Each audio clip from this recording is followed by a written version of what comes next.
Apresentamos um pedido de questão de ordem no dia 3 de dezembro de 2025 e que cabe também à ilustre Procuradoria se manifestar.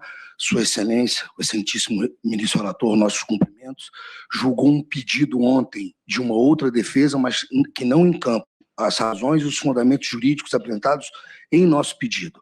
Aqui trata-se da continuidade do julgamento da ação penal e sempre com o máximo de respeito. Não cabe aqui a aplicação do artigo 147, ministra Carmen Lúcia. Nós não estamos diante de uma ação independente ou de um recurso independente cuja ausência de um dos integrantes dessa turma pudesse ser solucionada ou sanada pelo artigo 147. O ministro Alexandre de Moraes ele fala com muita propriedade que não cabe a parte escolher o juiz, como também não cabe o juiz, pelo princípio do juiz natural, também escolher quem julga. Então, esse caso ele é uma peculiaridade que exige que o seu colegiado esteja integralmente composto, e veja, há um precedente, é um caso, me parece, sempre com o máximo de respeito, que ainda não foi examinado pela Suprema Corte.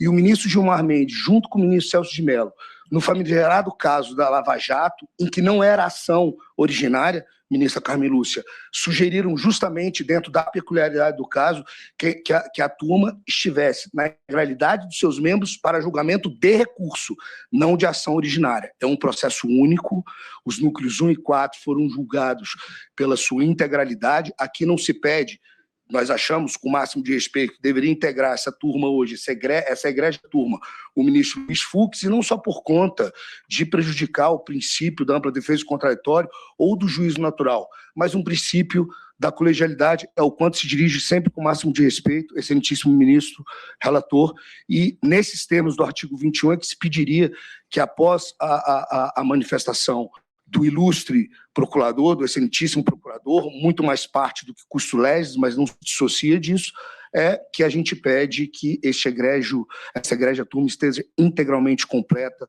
para esse julgamento que é tão excepcional, especial. Muito obrigado. Agradeço ao senhor. Chega a ser absurdo o pedido de que um ministro da segunda turma faça parte de um julgamento na primeira turma.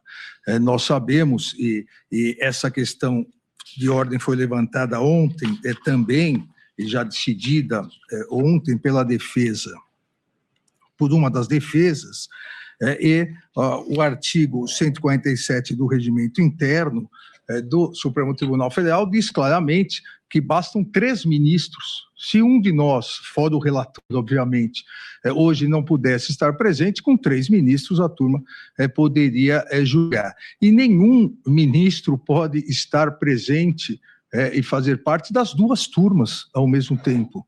Isso é tão óbvio que causa espanto ter sido pleiteado, talvez, e aqui entendo, talvez pelo fato dos eminentes advogados que pleitearam não terem o costume de atuar no Supremo Tribunal Federal. Então, presidente, não há a mínima pertinência nessas alegações. O eminente ministro Luiz Fux, ele, de esponte própria, solicitou a sua transferência. Desde da transferência do eminente ministro Luiz Fux, essa primeira turma já julgou 672 casos. Os 4 ministros dessa primeira turma julgaram mais de 600 casos nas sessões virtuais e na sessão presencial, exatamente porque a turma hoje se compõe de 4 membros. Uma vez empossado o novo membro, ele fará parte e pegará o julgamento do momento em que estiver. Então, obviamente, presidente, afasto, como afastei ontem monocraticamente, afasto a solicitação de adiamento do julgamento, a solicitação, há uma solicitação, inclusive, para que o ministro Luiz Fux, como se parte fosse, se manifestasse se quer ou não fazer parte.